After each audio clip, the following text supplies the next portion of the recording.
What's up, tribe? How you guys doing? Go ahead and hit that subscribe button, and I hope you like this video. We are here for the season finale of Grown in Gospel. So it's episode 6 or 7. It'll be right in the description box. So you guys, we get to the end, and we start this episode off where we left off last week with Tasha's praise and worship birthday party. She's thanking, the Lord for bringing her through. We saw her mama singing. We had Bree and Shayna up on the stage, kind of singing back up, doing her doo-wop, doo-wop, wop, wop. And Elijah comes in like he is handling the procession. He comes in with this clear box, and he's got a pair of red bottoms. Now, the boots were bad. They were some red bottom boots. They were sequins boots. And, listen, here's the reality of the situation. When you are friends with somebody, at a certain point, you just accept who they are, flaws and all, right? Tasha and Elijah have been friends since high school. He gonna get on her nerves. She probably gets on his nerves. But at the end of the day, they come back together. She said they have gone through moments of not speaking. They done been through, she said they've gone through moments, but she didn't speak to him for 2 years. But it was cute the way they did it, because she started singing, about friendships and how even when they get on your nerves. And then she passed the mic to him, and he apologized. And then he passed the mic, and it was funny because he said something about, but I'm afraid that Shayna and Bree was like, but you do too much. And it was so cute the way they did it. They did it like, like they were singing back up, but you do too much. And he said she does too much. They were like, no, you do too much. It was cute. The mama, then he passed the mic to Tasha's mama, and she was like, can we all just get along? Excuse me. It was cute. And she let it be known, at the end of the day, she was gonna wear them red bottoms, okay? She was gonna wear them red bottoms, even though he wasn't, invited to the party. But it was cute. It was a nice way for them to make up. I'm glad that it didn't. I mean, I know we only had a few episodes, but I'm glad that they didn't drag this on. They had a disagreement. They were mad at each other, but that's what friends do. Like, friends come back together. So I loved it.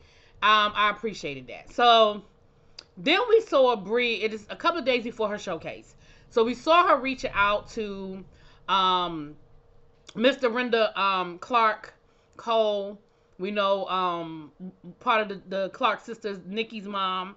And she was helping her, just give her some tips and some tools and some things to do. She said, what happens when you start getting emotional and you get overcome, And, she said, look, you got to just push through. You have to just push through. Like, when it's going to hit you. You singing that kind of music, it's going to hit you. You just got to kind of push through. And then she gave her exercise with the balloon, and it was cute. And, I feel like that was something Bree needed, to talk to an elder, to be able to give her some tips, to tell her, hey, you got this. You can work through it. These are some things that I've done. So I thought that was cute. Then we see Tasha talking to her biological dad, because that the apostle, a bishop, is he a bishop, an apostle, that we met last week, that that her mom is married to, that's her stepdad. This is her biological father, and she met with him, and she let him know what was going on with the marriage, and he was like, well, I ain't like you living in New York. I really missed you. I'm glad you back home. And she told him about, the affair. She told him about how much she was drinking. She said, I was drinking 12 shots of Casamigos every day. I said, every day? 12 shots gotta equal a bottle. Now, I don't drink Casamigos. I mean, I have drank Casamigos, but that ain't my drink of choice. But if you taking 12 shots, that's gotta be, I feel like she said it like that so it didn't sound as bad, but that's gotta be damn near a bottle, if not more. But she said the people at the liquor store in the neighborhood knew her by name. She said, that's what I was doing just to cope. Her father said, when I came to visit you, I didn't feel like you were honored as the first lady. I didn't feel like they gave you your proper honor as first lady, and I didn't like that. I didn't appreciate that. She told him about the affair, and he was like, you were wrong. Like, I get it. I hear what you're telling me. You didn't feel loved. Your man wasn't touching you, all of that, but you were wrong. She said, I was. So I could appreciate that. You could tell that he loves his daughter. He listened. I didn't hear any, even when he said you were wrong, I didn't hear judgment. I didn't hear any judgment in his voice. I didn't even hear any disappointment. I heard, like, I hear what you're saying. I understand why you made the decisions that you made, why you made the mistakes that you made. You were wrong, but you are getting out of a relationship that did not do you honor. And I feel like maybe if she was talking about staying with him or wanting to continue to be with him, he may have had a different point of view. But the fact that he was like, you know, you getting out of it, you're back home, your family is here to support, love, and uphold you. Boom. And then she talked about working with Marvin Winans on her new album. Not Marvin. Marvin is the daddy. Is it Marvin? No, Marvin Winans is the daddy. Mario Winans. And Daddy said, well, do I get to play the drums? And she just started laughing. I took that as a no. But girl, let your daddy play the drums. Maybe he can't. Maybe he not good. Because the way she laughed when he said it made me feel like that wasn't going to be the answer. Child, then we see Nikki talking about getting ready for her man to come home. She said something about his appeal was accepted and they have a date. But then at the end it said he ain't coming home for another 3 years. So I don't know what. I really don't know. But then in the beginning she said that he was sentenced to 7 years, but he already served 5 years. Listen, the timeline is a little crazy to me. Because don't you get good behavior now? Like if you have a 7-year sentence and you serve 5 of the 7 years, you should be damn near about to come home. Listen, I don't know these things. But I do know that this whole situation with her husband in jail has been a little questionable this whole season. Now, I like Nikki, I do. And I would, you know what, maybe I need to reach out to Nikki and interview her. Maybe she can break down the timeline that will make sense. Because it don't make sense to me, and I'm not even being funny or shady. But we started off with a 7-year sentence. He done served 5 years. I figure he should be damn near home. Those are state charges, right? Not federal charges. But even with federal charges, he should be damn near looking at a date to come home. Then she said that his appeal was accepted, which means that if his appeal was accepted, is he getting a new trial? Is that what the problem? Listen, I need somebody to break this timeline down. Then she said, well, she was looking for a house because of course they can't live with her mama. Hallelujah. But she said, well, we're gonna be using his money. What money? What money? Excuse me. What money? I had these questions from the first episode where he paid for this party and upgraded your ring and did all these things from what? I need to. What?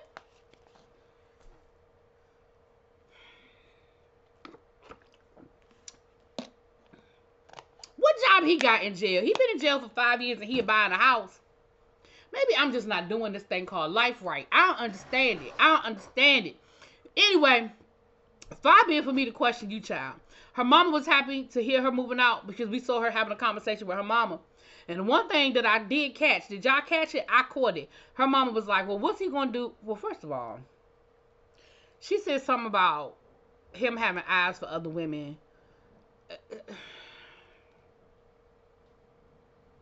See, that's what's wrong with women when they be holding a man down while they in jail. The fact that you even considering the fact that he could have eyes for another woman coming up out of jail after you done held him down for the last 5 years, that's a problem for me. But then your mama said something about, well, I'm worried about him being jealous because, you know, before he went in, you know, that was an issue. And I'm wondering, what kind of issue? When he was jealous, what did he do? Did y'all break up? Did y'all fight? Did y'all argue? Like, what was going on? Because I feel like your mama, you know, she put it out there. Like, I felt like it was more to it than what your mama was saying. But they was only going to go but so far in front of the camera. Girl, what was your husband doing when he was getting jealous and he was worried about you out here with other men? But mind you, you said that he had stepped out on you with other women. See, that's what I don't understand about these men. So it's okay. What's good for the goose is good for the gander. Anyway, child, I guess that was their way of wrapping that story up. But at the end, they said he still ain't coming home till like 2017 or something like that. Maybe I looked at the date wrong, but I know it wasn't no time soon, and I know it didn't add up. Nikki, let me interview you, girl.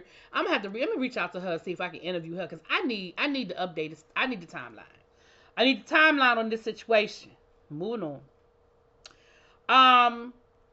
So then we see Elijah and Shayna taking Bree shopping to get ready for this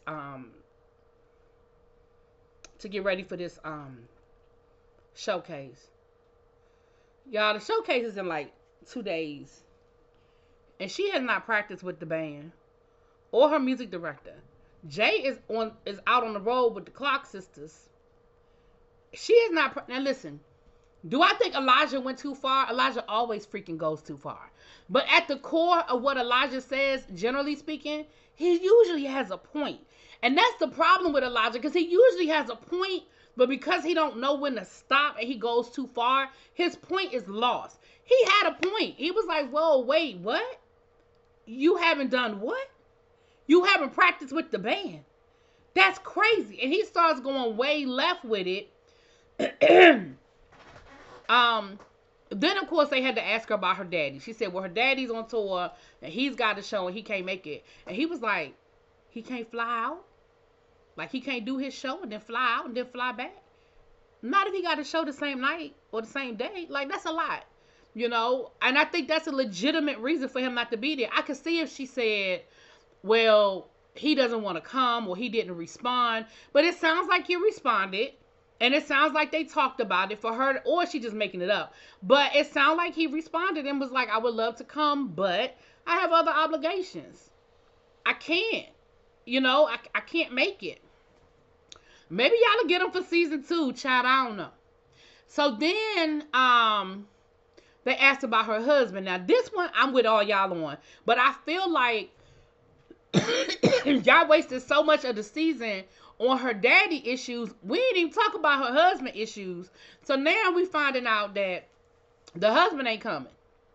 Now that, I have a bigger problem with her husband not coming than with Fred Hammond not coming. Because I feel like Fred Hammond probably got some legitimate reasons not to come. But your husband, why your husband can't come? If this is something that y'all have decided as a family, as a couple, in a marriage to say, I want to pursue my career and I want to make a go of it. And I'm trying to be the next, you know, spiritual star. I'm trying to put some singles out. Where he at? We haven't seen her on a phone call with this man, FaceTime. We really haven't heard her talk about him other than that very first conversation she had with her mom and her brother when she brought him up. All we know is that they were married, divorced, got married again. We don't know nothing about this man. Who this man, Hoppo? And so I really feel like that's the bigger story here. But I mean, I know they were focused on Fred Hammond and all that, but what is going on with your marriage, man? Anyway, I did like the outfit they got for her. They giving her like this retro Billie Holiday jazz club look. I liked it. I thought it looked nice on her. And again, like I said, Elijah, I feel like was doing too much, but because again, Elijah does too much. Like I said, some people you just have to accept them as they are. Because I don't think Elijah knows how to not be too much. I don't think he understands how to dim it down. I just don't think he knows how to do it. So anyway, we get to the rehearsal for the showcase. And sound check is a mess. I'm going to just go ahead and be real about it. Sound check is a mess. But Elijah is like, well, we got our names on it. Me and Jay Brooks got our names on it. The flyers say, you know, Jay Brooks and Elijah, whatever, are presenting Brianna Hammond. So that's on us. Like, if this goes wrong or things don't work out, it's going to be on us. So we are the ones presenting.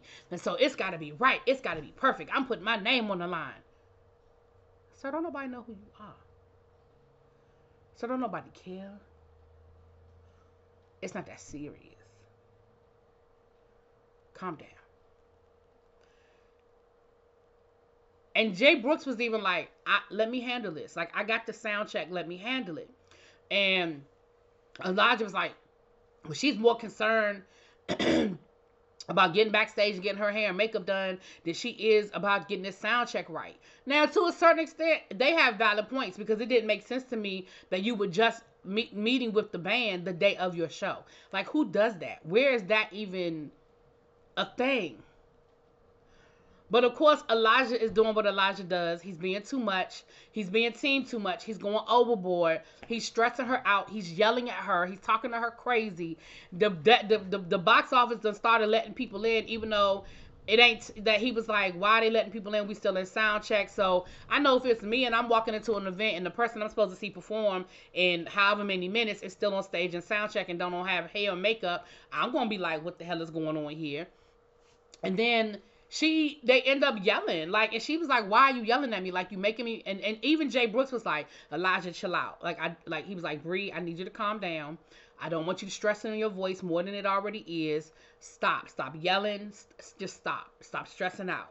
So they finally let her go on the back and get into hair and makeup, and she comes out to perform. First song was cool, whatever. Then she starts telling the story about her daddy, and of course she breaks down crying. Then she starts performing a song called Vagina is Evil.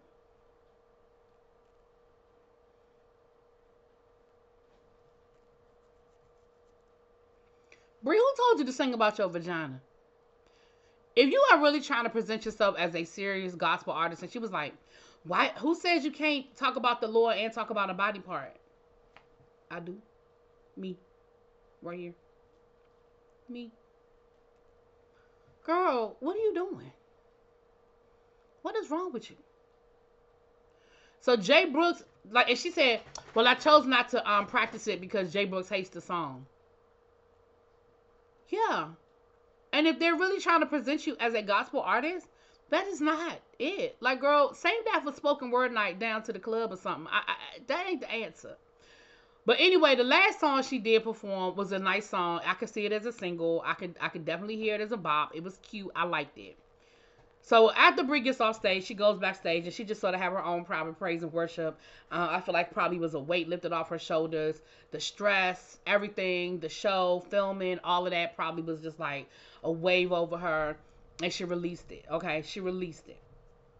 Next thing you know, here comes Tasha running across the stage. Now, she ran all the way across the stage to go to the back, to go to the bathroom. Ma'am, you don't know where the bathroom is in the back? You had to run across the stage so everybody see you run across the stage? She throwing up. They talking about something, you pregnant. Girl, you pregnant. You pregnant. Girl, you pregnant.